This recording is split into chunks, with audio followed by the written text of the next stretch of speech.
Magandang hapon mga kapanalig. Welcome sa programang Usapang KKK, Kalusugan, Kagalingan at Kagandahan. Ako po si Ivy at kasama natin si Dr. Irene Lim. Para po sa inyong mga katanungan, maaari po kayong mag-text sa 0918-837-4827,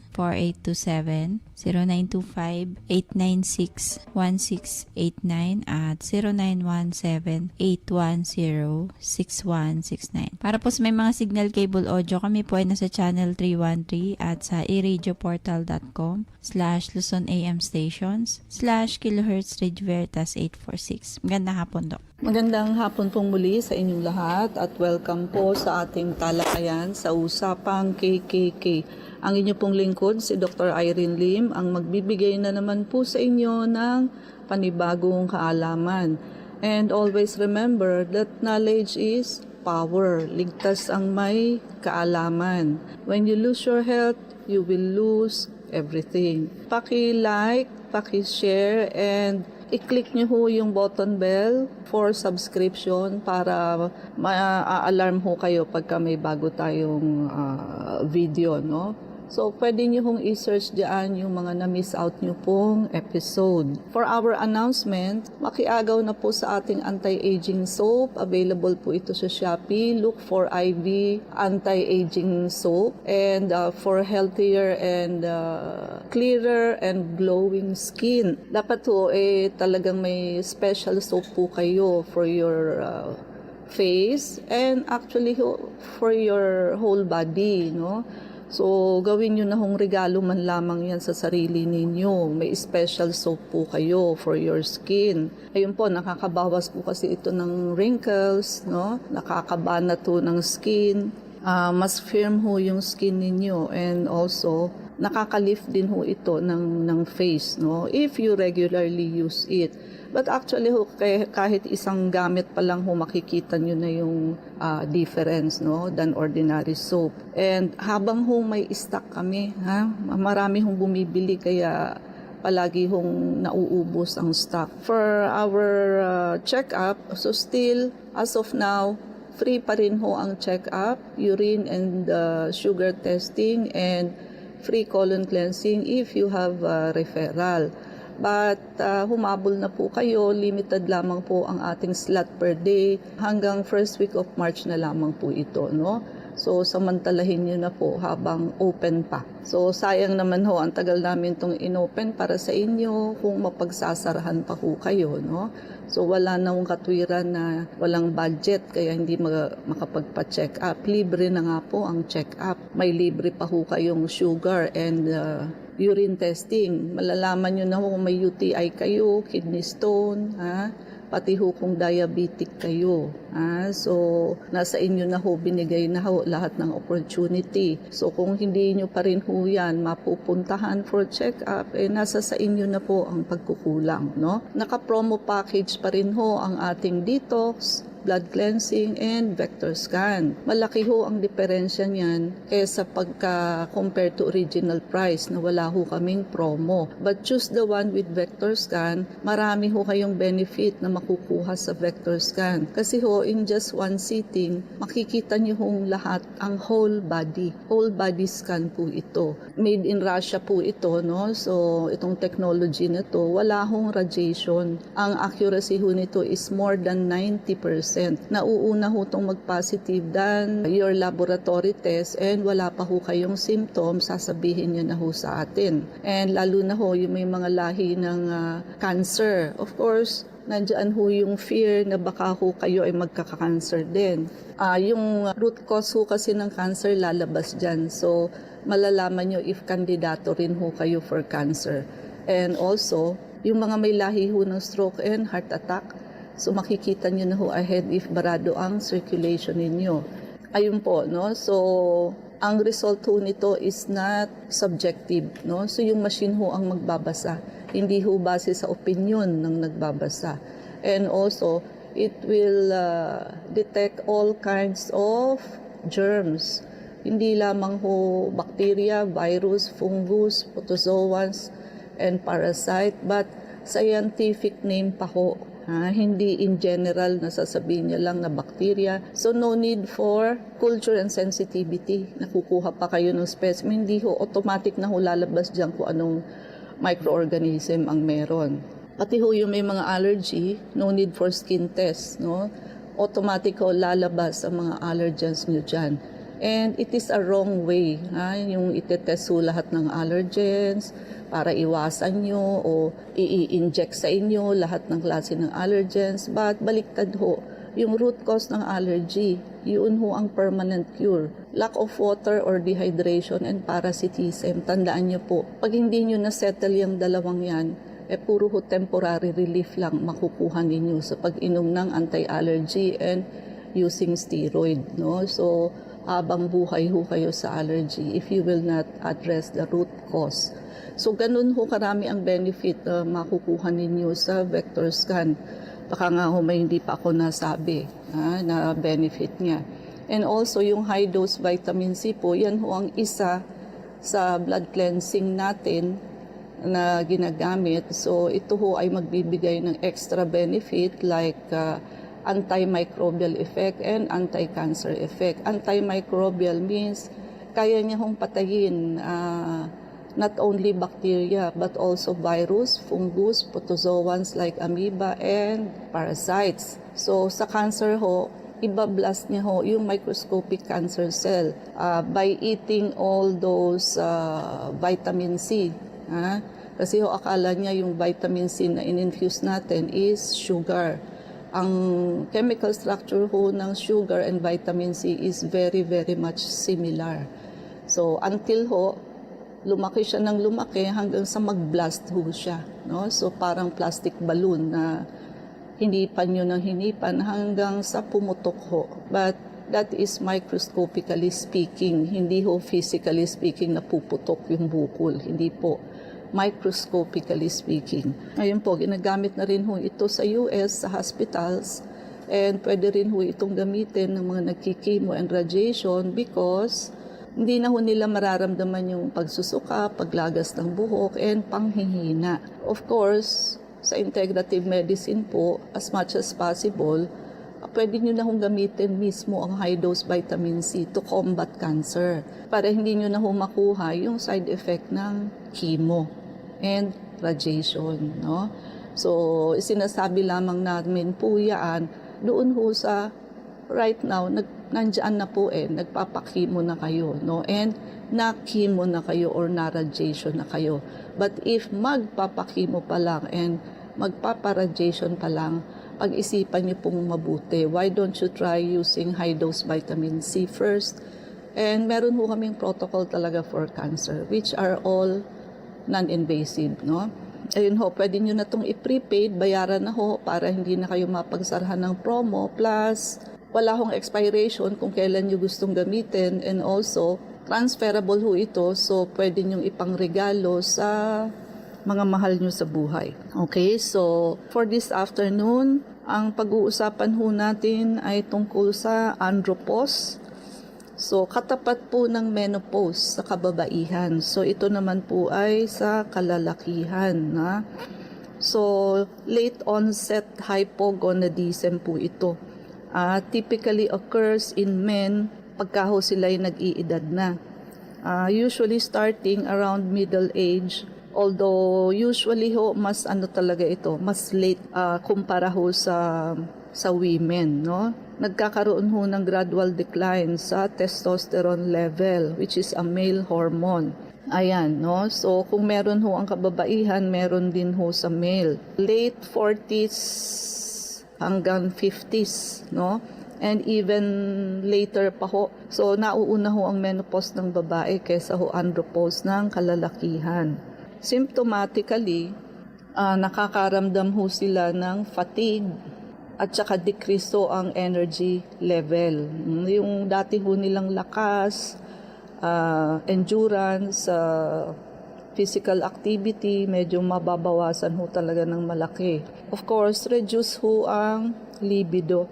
And sometimes, nagkakaroon ho ng erectile dysfunction. Decrease din ho ang muscle mass and strength. and increase ang body fat. So medyo lumalaki na rin ang tiyan nila, tumataba. So pag nag-iedad ho, both men and women, kaya ho tumataba kasi nga ho, ayan, pag ang hormones so estrogen and testosterone ho sa kalalakihan, ayan, nag-gain ho ng weight. Kahit ho anong diet, talaga hong nananaba na. Nagkakaroon din ho ng changes sa mood. Kahit ho lalaki, nagkakaroon din ho sila ng irritability, depression, or anxiety. Although mas lesser ho ito at later stage sa kalalakihan. Meron din ho silang difficulty in concentration or mga memory lapses.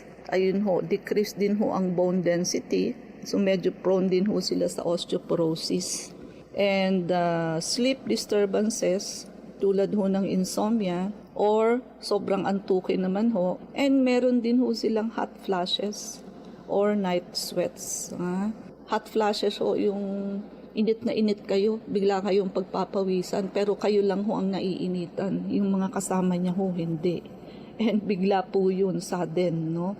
Tapos so, after nyong pawisan, bigla hong mawawala. So, ganun po. So, risk factor, yung may family history ho ng andropause, siya din ho sila rin ho yung predisposed individuals na magkaroon ho ng hormonal imbalance.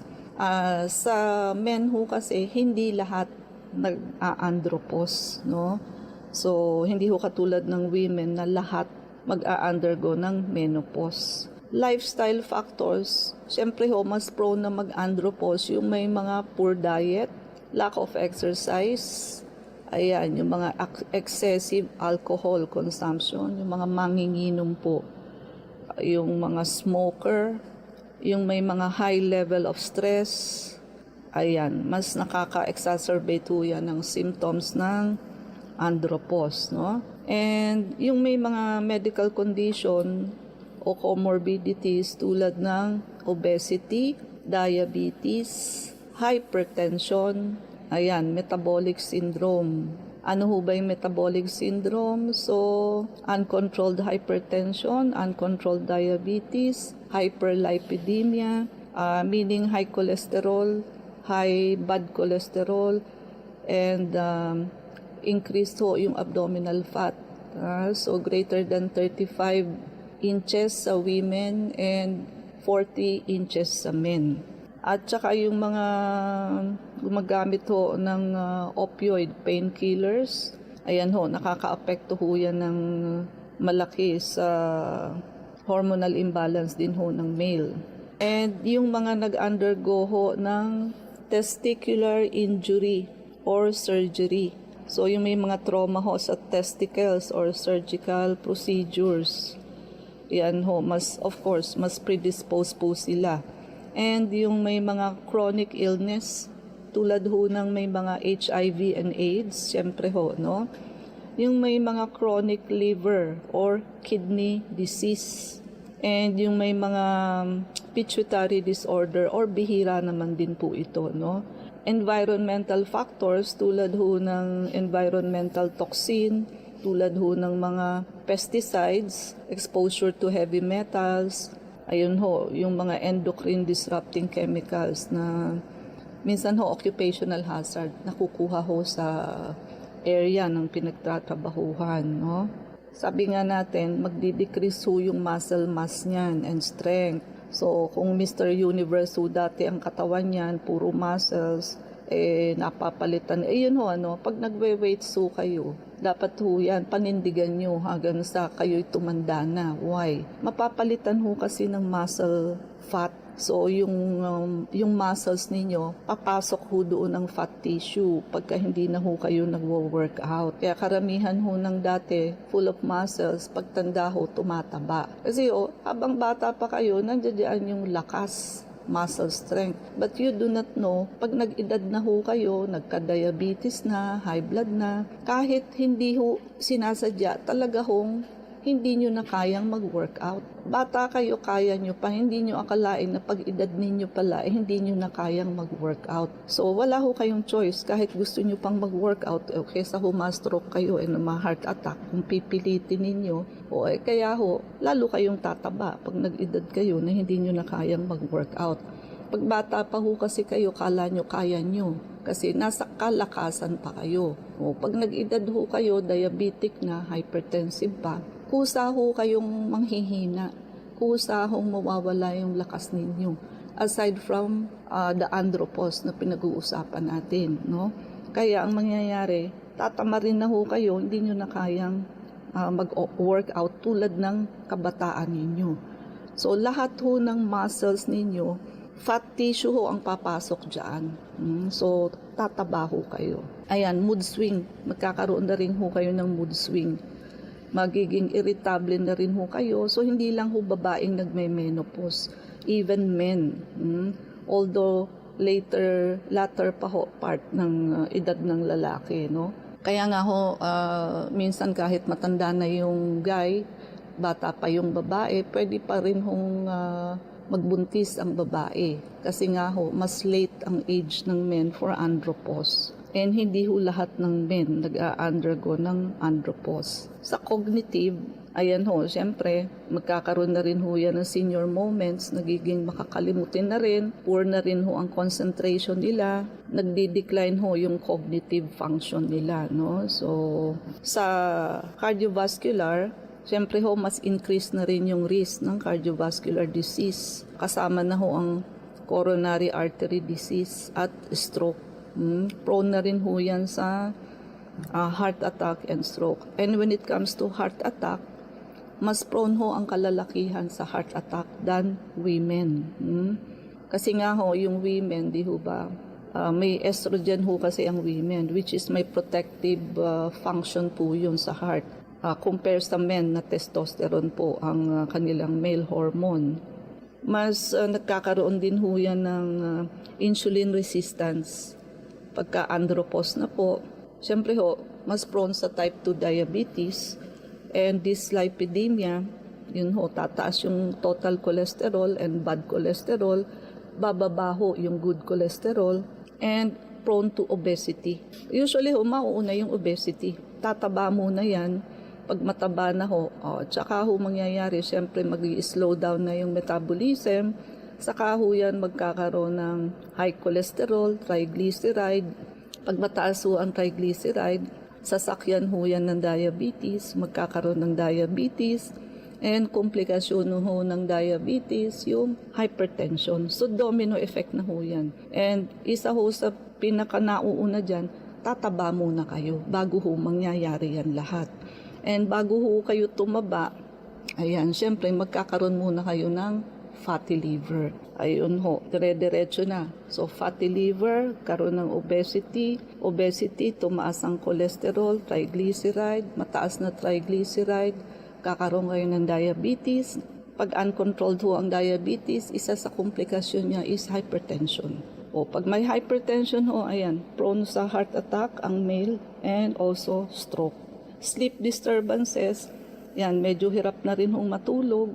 Sleep fragmentation, yung sabihin makakatulog ng ilang oras, tapos magigising, tapos hirap na uling matulog. Kumaga putol-putol ang tulog. Kaya sa umaga meron silang daytime sleepiness, inaantok po sa umaga.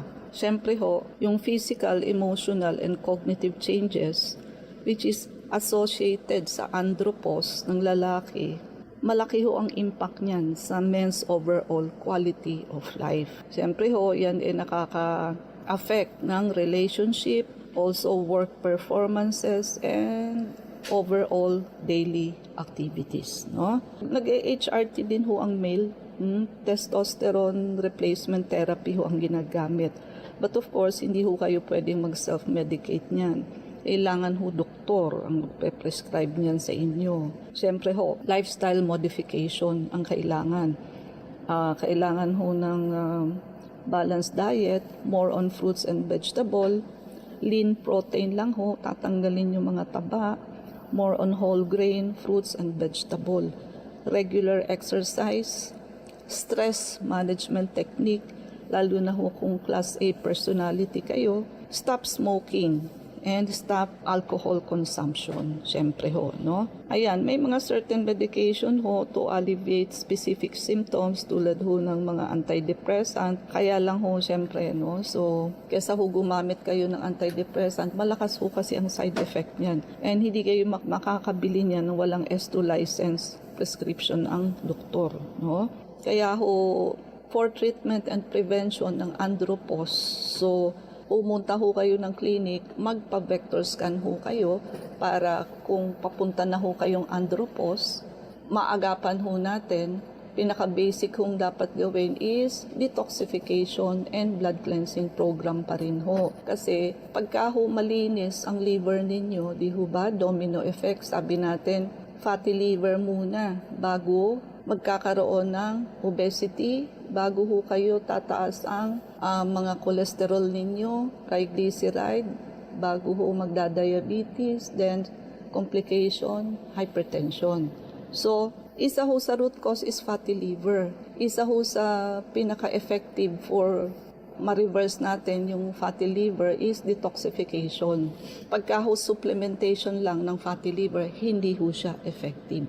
No? So, basic ho, detoxification and blood cleansing program. Yan ho ang isa sa makaka-prevent, makakatulong ho mag-treat ng andropause and other diseases sa individual. No? So, Ivy? Para dun po sa mga nais magtanong, mag-text po kayo sa 0918-837-4827. Welcome po muli sa Usapang KKK. Ako po si Ivy at kasama pa rin natin si Dr. Irene Lim. Tanong ko lang, nakakimo po ako last week pang 7 cycle, hindi po matulog ng mahimbing. Pag nagising ako ng 2 a.m., hirap na ako matulog. Ano po kaya dapat gawin? Wala po ako bayad sa chemo doon sa PGH dahil senior ako at may PhilHealth pa. Sana matulungan niyo po ako. Okay, so ganito po. Ayan, pwede niyong itry ang high dose vitamin C kasi nga ho, maa-alleviate niya yung mga symptoms ng chemo tulad ho ng hirap matulog, panghihina, lagas ng buhok. Of course, expected na ho yan na pag nag-chemo kayo, toxic ho kasi siya sa katawan. So, ibig sabihin, lason ho siya, hindi lamang doon sa cancer cell nyo, kundi pati ho sa good cell ninyo.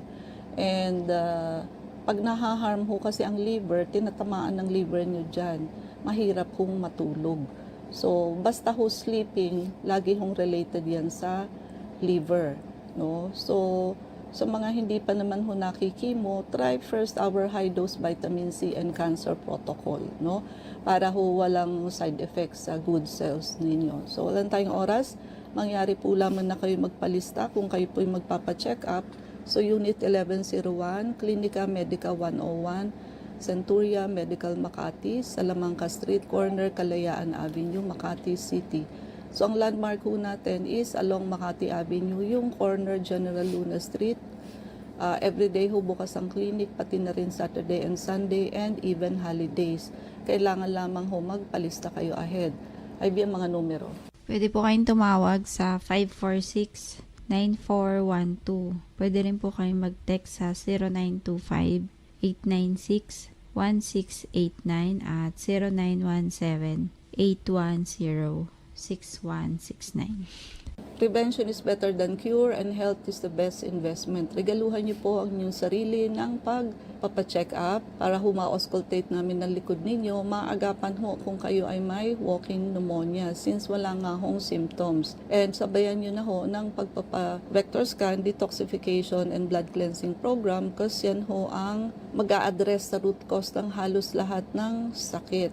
Lalo na ho ngayon na still open pa ho ang ating free check-up, free urine and sugar testing, and free colon cleansing if you have referral, no? So, kaya lamang ho, samantalahin nyo na ho, no? Hanggang first week of March lamang po ito, no? Makiagaw na ho kayo sa slot dahil limited lang ho ang slot namin per day. Kiagaw na rin po kayo sa ating anti-aging soap habang may stock. And yung atin hong promo package sa detox, blood cleansing with or without vector scan, malaki ho ang diferensya sa presyo. And yung high dose vitamin C po natin, yan ho ang naka-promo at discounted na blood cleansing po natin. Meron hong antimicrobial and anti-cancer effect. Ginagamit na rin ho yan sa US, even in the hospitals, no? And pwede nyo na ho yang i-prepaid, bayaran nyo na po para safe na kayo at di na kayo mapagsarahan ng presyo. And also, wala hong expiration kung kailan nyo gustong gamitin, and transferable po. So, pwede nyong ipangregalo sa mga mahal nyo sa buhay, no? So, magpalista na ho for free check-up and for our anti-aging soap. And paki-like, share, and subscribe po. I-type nyo lamang ang Dr. Irene Lim both sa Facebook and sa YouTube. IB? Please like us on Facebook. Ang account po natin ay Clinica Medica 101. Maraming salamat mga kapanalig sa pakikinig sa amin sa hapong ito. Abangan niyo po muli kami bukas, alas 4 hanggang alas 4:30 ng hapon sa programang Usapang KKK. Kasama natin si Dr. Irene Lim, ako po si Ivy at sumayin niyong katotohanan. Salamat po.